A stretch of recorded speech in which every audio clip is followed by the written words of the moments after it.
Sentry map. So Yawn joining us from the chat after successfully answering the question, who was the first non-Korean or foreigner, quote-unquote, foreigner winner of the OSL, the Open Star League, on Game.net Star League, of course. And that was Gur, the French-Canadian that was in Europe, in Korea for, I think, about 2 seasons, for about 2 years or so. So Yawn will be facing off here as the purple Zerg in the bottom left against our current king, Cruncher, the orange Protoss in the top right. I questioned selecting this map. It seems like Cruncher is pretty formidable on this map. So far, 2 3-gate pushes go unanswered right now. So we'll see if Yawn, viewing the games in the chat, so he does definitely know what's going on. See if he can metagame Cruncher on this one to get an advantage here. This is, of course, Ice from L2SC, and I'm joined by Basement from L2SC. Of course, there is a 90-second delay from the cast, or the live game, to what is streamed on Owned 3D, or Owned. So it's not going to matter too much if he's actually listening to the stream. It'll actually be better if he doesn't, because then he just finds out things that be very confusing. Already knows. It'll get confusing and distracting. So we already have a first gas come out from Yawn.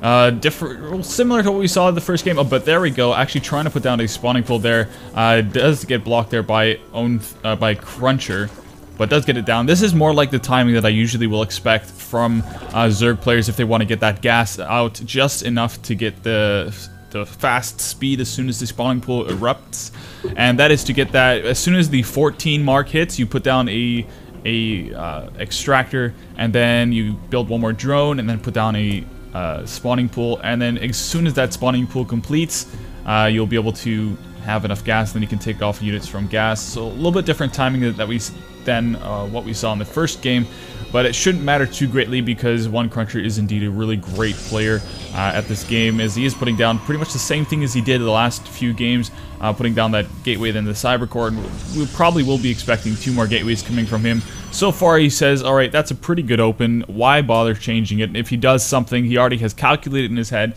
he's like, okay, if he does this, I'll just be able to recover like that. And, you know, he's got everything down. He's a very reactionary player. That's why his scouting is probably one of the strongest points. He's always had a probe in the enemy space for as long as possible, and now actually does block the expansion of Yawn. Yeah, Manor Pylon from Cruncher there, so he's going to slow down that expansion. This is not looking good for Yawn. Cruncher doing the exact same build that we saw against his first Zerg opponent in the very first game there. Was able to upset him, so we'll see if Yawn's able to hold on to it. That Pylon is also going to block the production hatchery. The probe does go down to one of the Zerglings, but that will delay the hatchery even further. Speed will get out. Queen must be started in ahead of time here. Roach Warren coming out a bit sooner for Yawn than their previous game. Cruncher not getting on to second. There they are. Second and third gateway getting started for Cruncher. So exact same build for him. We'll see the exact same kind of Zealot Sentry opening into a bit of a Stalker push. Cruncher will take the opportunity, though, to get his Nexus up before pushing out if he does continue on the same route, which I don't think he'll deviate from. Hatchery severely delayed for Yawn, so he's going to be... The warp gates are going to finish before these hatcheries are, and that's going to be a huge problem here for Yawn, as he's going to be defending on the low ground with no creep and just a handful of Zerglings and Roaches. So we'll see if Yawn has what it takes to hold on to it. He is supply blocked right now, overloaded production, so he's falling behind in terms of that. He's not able to spend the larvae. He's going to have to think about either walling in or something, as warp gates are just finishing up this 3-gate expand, and just power push from Cruncher is actually looking really powerful here, more so than an 8-4 gate I've seen. So we'll see. Yawn does spot it up the ramp, does see that the warp gates are finished, keeps testing up there, taking a little bit of chip damage from the sentry on the line. The Zealots and sentries warped in, lower ground pylon for Cruncher as anticipated. No proxy pylon just yet. Yawn will have that little opportunity to get a few more drones out, but he's going to have to start mass producing as he loses 4 Zerglings at the front of his base. Not really paying attention there, and that's going to cause pretty much concern, as 5 Roaches coming out right now. But Cruncher's going to have a pretty good little force here massed up as he's looking to throw down the Nexus and then push out with a Stalker Sentry Zealot.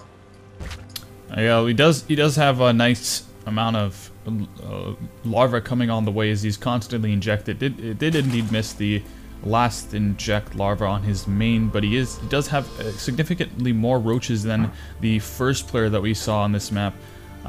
He did start with an earlier roach warren, but now he is supply blocked, so he possibly lost an overlord that was hovering over the base of CrunCher. CrunCher sniping that out, of course, but now CrunCher coming in with a pretty significant army. This is definitely something that Yawn is going to have a very hard time to defend against. He does have a spine crawler, but I don't believe that spine crawler will be up in time to defend against one CrunCher right now, especially with all that energy on these sentries. It's going to be incredibly good for force fields, as keeping 3 roaches on the top of his ramp. This can't be good here for Yawn. He's missing a whole bunch of roaches, and now being target fired by these stalkers, and these zealots are going down, but still 1 zealot versus 1 roach in terms of units lost. You definitely prefer to lose zealots than roaches. Roaches still at the top of the ramp, not being used. I don't think he's aware of them yet. Oh man, those 3 roaches could have made a pretty big difference in this. Because looking right now, he has a bunch of sentries, not that great against roaches. He does have 3 stalkers. 3 stalkers versus 3 roaches. Still not a fair fight, but better than none. Better than what he has now, which is just running away his drones as well as zerglings around here, as well as warping in some more zealots. This can't be good news here for Yawn, our viewer, competitor of the day, the first one, and is going to fall here to one CrunCher.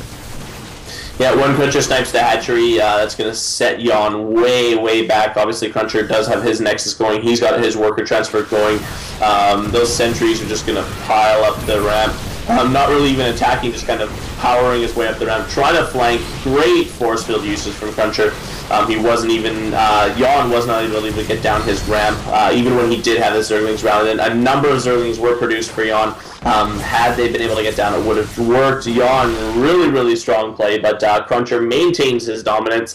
3-time king right now, and we'll be back in just a sec.